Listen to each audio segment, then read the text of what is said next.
नमस्कार, मी मनीषा. आज एक छोटीशी कथा.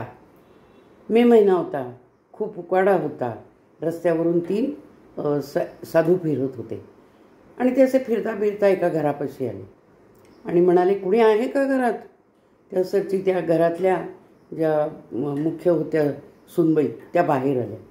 त्या म्हणल्या, कोण आपण, काय पाहिजे आपल्याला? तर ते म्हणाले, अहो खूप ऊन पडलं आहे आणि आम्हाला तहान लागली आहे, तेव्हा आम्हाला पाणी हवं आहे प्यायला. तर म्हणल्या, बरं ठीक आहे. मग त्यांनी विचार केला की दुपारी आता ही जेवणाची वेळ आहे, तेव्हा नुसतं पाणी देण्यापेक्षा हे कोणी साधे गृहस्थ दिसत नाहीत, तेजपुंज चांगले संत दिसत आहेत, तेव्हा आपण यांना जेवायलाच आतमध्ये बोलवूया. त्या काय म्हणाल्या की मग तुम्ही असंच करा ना की आमच्याकडं जेवायलाच चला आणि जेवण करून मगच तुम्ही इथून जावा. तर त्यांनी घरातल्यांची जरा सल्लामसलत केली आणि त्या तिघांना त्या सांगायला आल्या की ठीक आहे, तुम्ही तिघंजणं जेवायला आतमध्ये या. तर त्या म्हणल्या, तुमची नावं काय? तर म्हणे, एकाने सांगितलं माझं नाव प्रेम, एकाने सांगितलं माझं नाव समाधान आणि एकाने सांगितलं माझं नाव धन. तर म्हणे, ठीक आहे, तुम्ही या आतमध्ये, मी तयारी करते.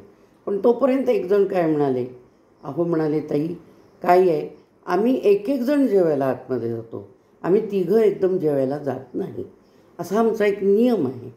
तर आधी कोण येऊ दे, तुम्ही सांगा, म्हणजे मग त्याप्रमाणे तो जेवायला येईल, त्याच्यानंतर दुसरा जेवायला येईल.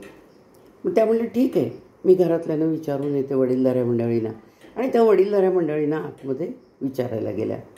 त्याबरोबर त्या स्त्रीचे पती जे होते ते म्हणाले की अगं तू असं कर की धनालाच आतमध्ये आधी बोलव, कारण आपल्याला धनाची खूप गरज आहे.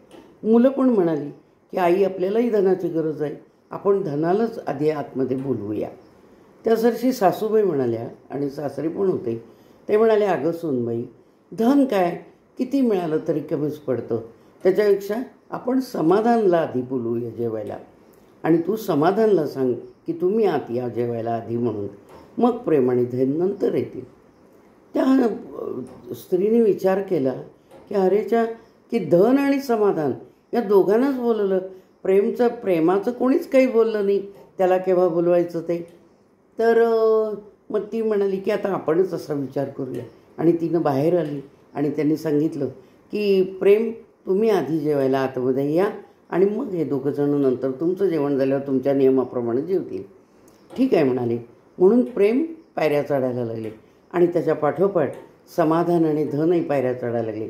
त्यासरशी त्या बाई म्हणाल्या की अहो तुमचा नियम आहे ना की एकाने यायचं मग दुसऱ्याने जायचं, तसं नाही म्हणाले. जर प्रेमाला कोणी आधी बोलवलं तर आम्ही त्याच्या मागोमाग जातो आणि आमच्या दोघांपैकी कोणाला आधी बोलवलं तर आम्ही एक एक जण जातो, असा आमचा नियम आहे.